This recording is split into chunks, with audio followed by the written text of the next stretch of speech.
Alrighty.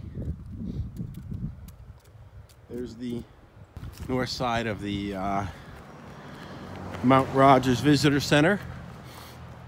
I-81, 10.5 miles right there. Today, taking it easy on the knee. Trail looks sweet right here. Have a little bit of an uphill, then a long sweeping downhill, then just a roller coaster, ups and downs. I'm thinking there's a campsite around 13, I believe. So it's on the other side of 81, and you saw that 81 was 10.5 miles away. So just gonna take it easy and head for approximately that. I'm gonna try to keep it under 15 for the next several days. I'm not hiking with anybody, and the one advantage of that is, I don't feel obliged to keep up with them, either speed or mileage wise. So I'm just gonna take it easy, do some shorter miles, and get this niece more comfortable, and then after that, look at where I'm going. Elle's coming back at the end of the month, so she will be joining me for like a week on trail late this month, early next month.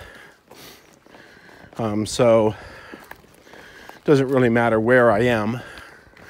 I'll certainly be far enough up towards Northern Virginia, even if I only get to whatever, towards Blacksburg or wherever, up that way, but none of that's very far away, so I really am doing fine timing wise.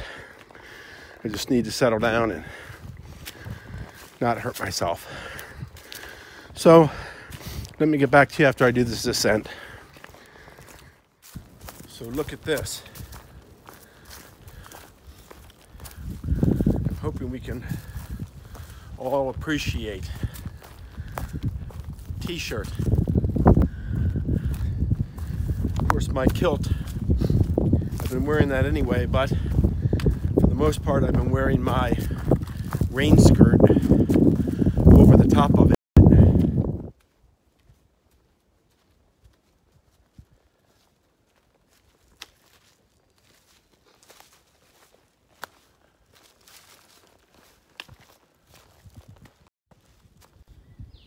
These two trees are pretty interesting. See how they're both bent to a 90,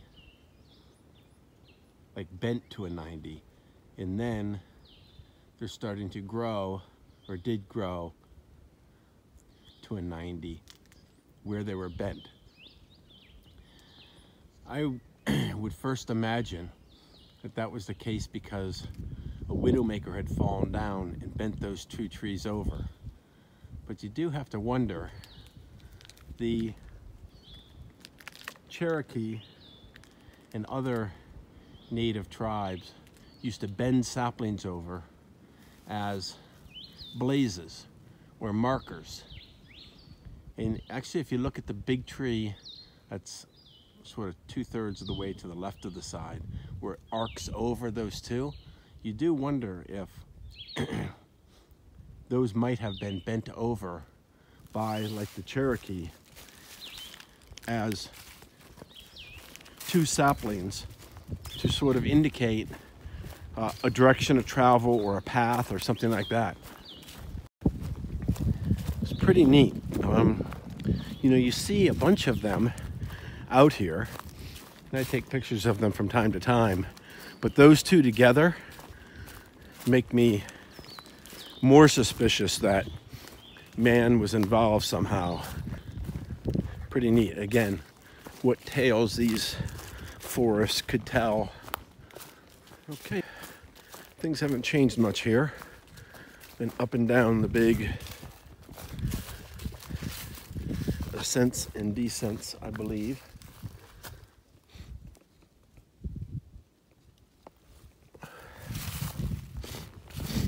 And now, although that's high ground right there, so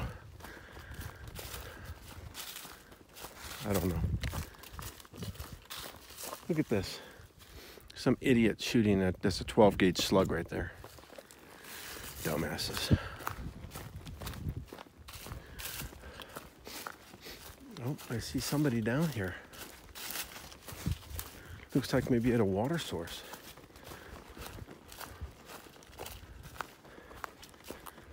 Be interesting to see who it is.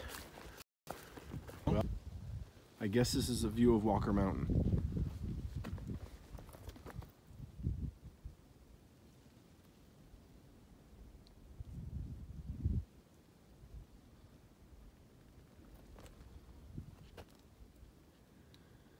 It's pretty close to the only view we've had today, really.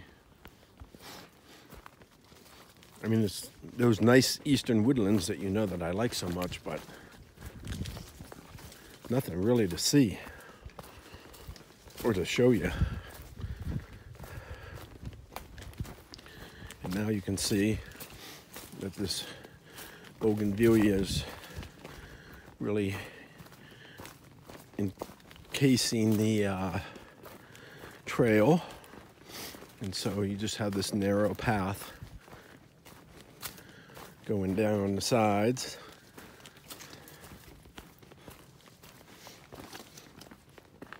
It's really not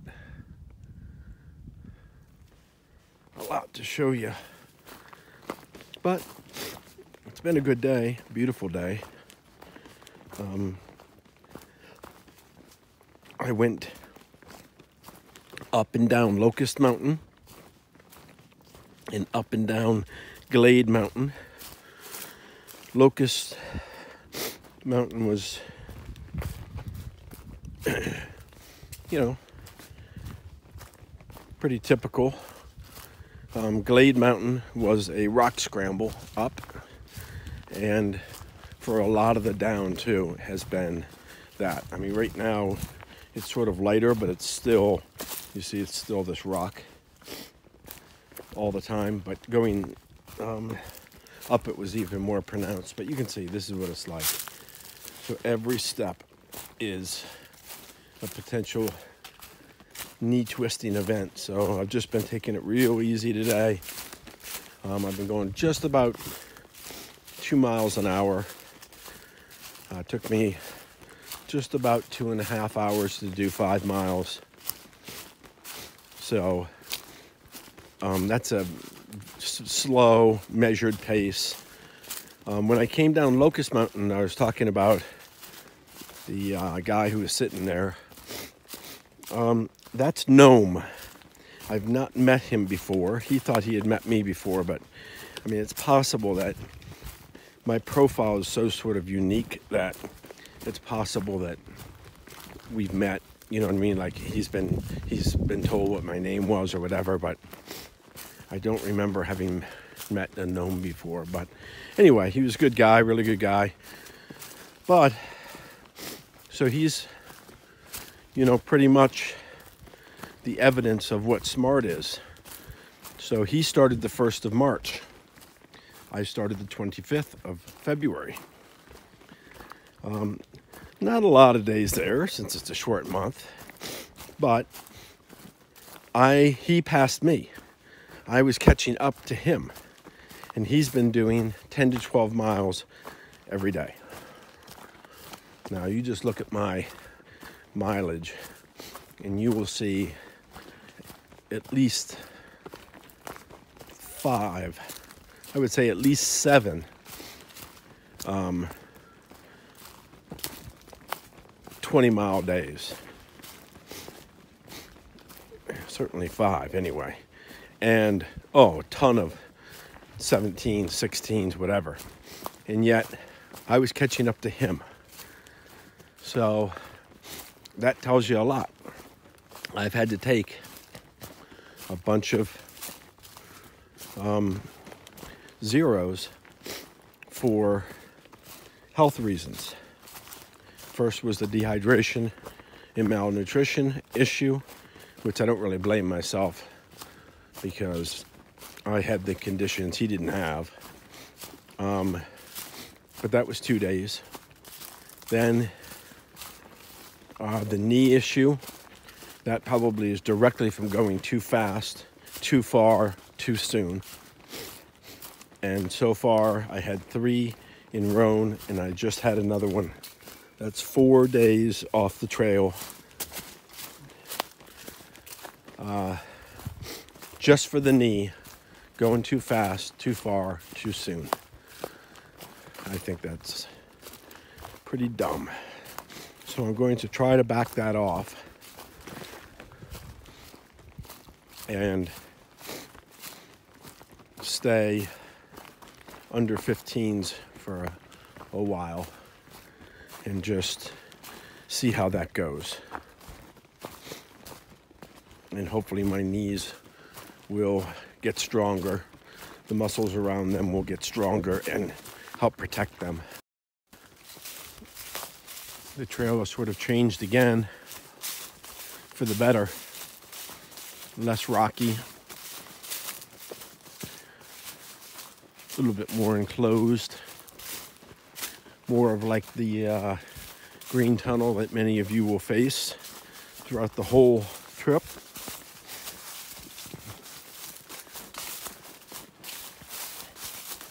It's kind of nice today since it's supposed to be 80. So I'll bet the temperature certainly got up into the mid-70s. It probably is right now. It certainly feels like it. It went from winter to summer as we suspected, although now the word around the campfire is we're going back to winter. We're supposed to have rain and freezing temperatures on Monday. So today's Saturday. On Monday, according to the news reports. Of course, those are a couple days out, so we'll see.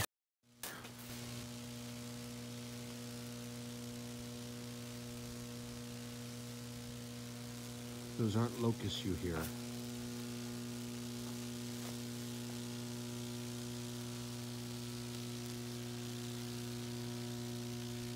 Those are power lines. And look at that house underneath the power lines. Okay, so I'm going to confess to you that the one sort of phobia that I took from my multiple bouts with cancer was these electromagnetic fields, and nothing could be more prominent than those of these high power tension lines. So I friggin' hate them. It's not the electricity, it's the huge electromagnetic current and the sort of waves that you sit in all the time. And I can honestly tell you, I cannot believe that someone could even build, much less would, build a house that close to power lines. I'm talking about those power lines. That humming, man, that gives me the heebie-jeebies.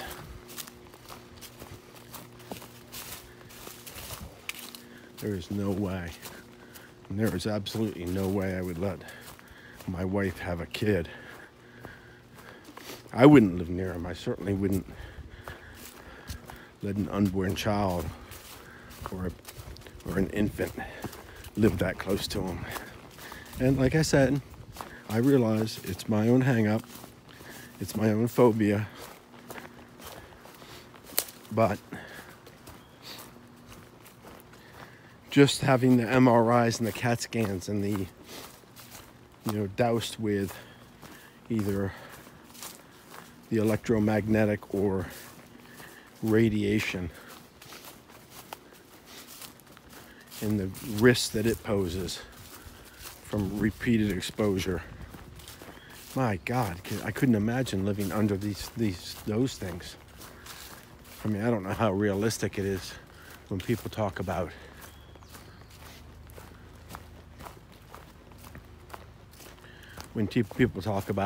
your cell phone or something like that. It's interesting.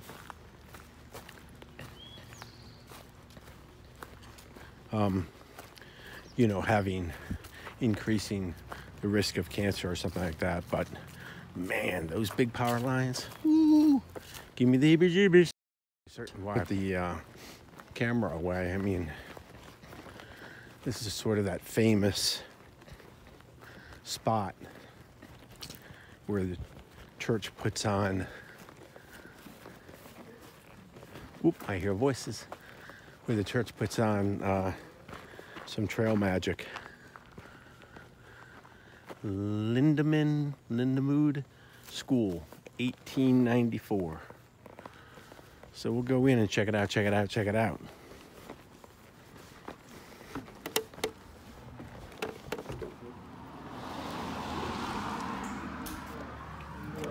Is it just us? Just us. Oh, I'm gonna take a little picture here. Taking boxes. Wow, look at this.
I think this is the first of two meadows. We have this one, and then a little further down, another meadow where Footloose, Crockett, and I have agreed that we will all camp there.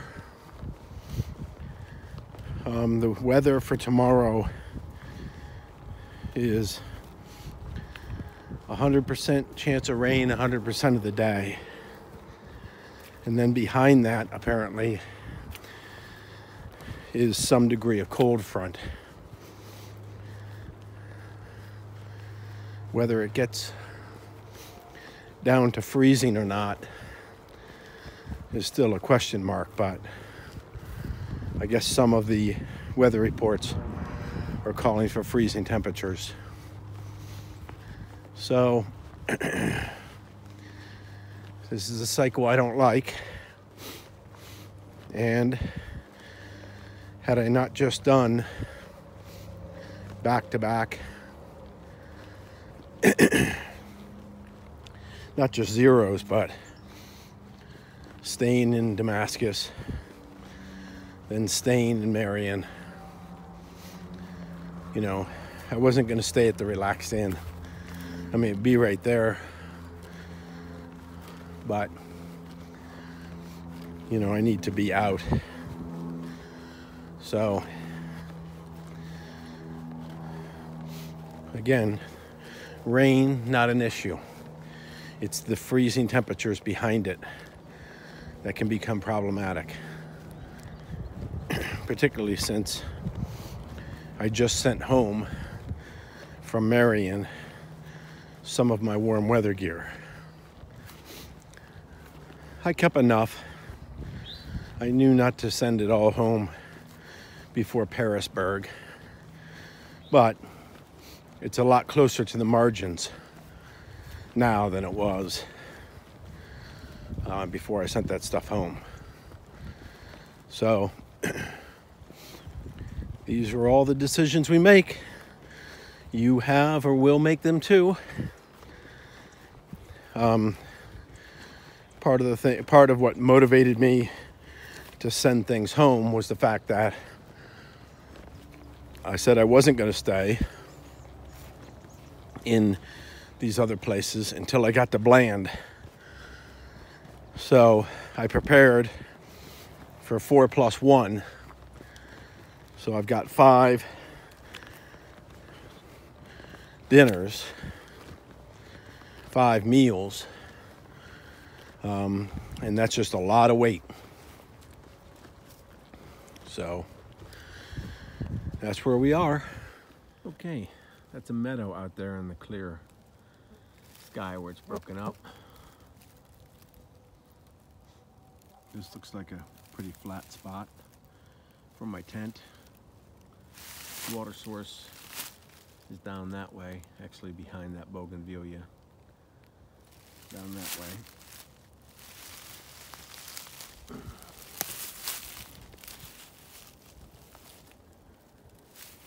Crocker's behind me that way, and then Footloose is even a little bit further down the hill.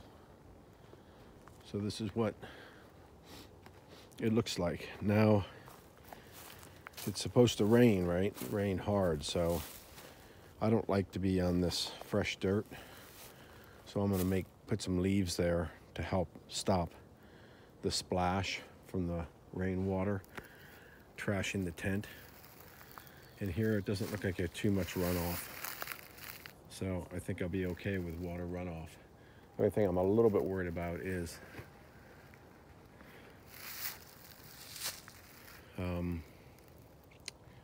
if the wind comes from this direction. I just don't know with the storm. I'm gonna have to look up and see, make sure that the wind isn't coming from that direction. Otherwise, I'm gonna take a beating. Okay, I'll put the tent up and show you what it looks like. Okay, so here's the setup. There's 2 bags. The silver one is my dinner bag, and the green one is my lunch bag. You can see how big they are because I planned for 5 days. They're awful heavy too. I actually brought that Dasani water out in order to, because we were just right there at the gas station when we came out of the trailhead, so I just got that for dinner tonight. So this is what it looks like. Down that way you can sort of see is the fire pit.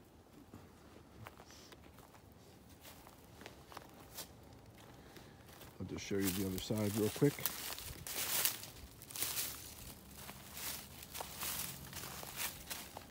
Yeah, so that is the setup for tonight.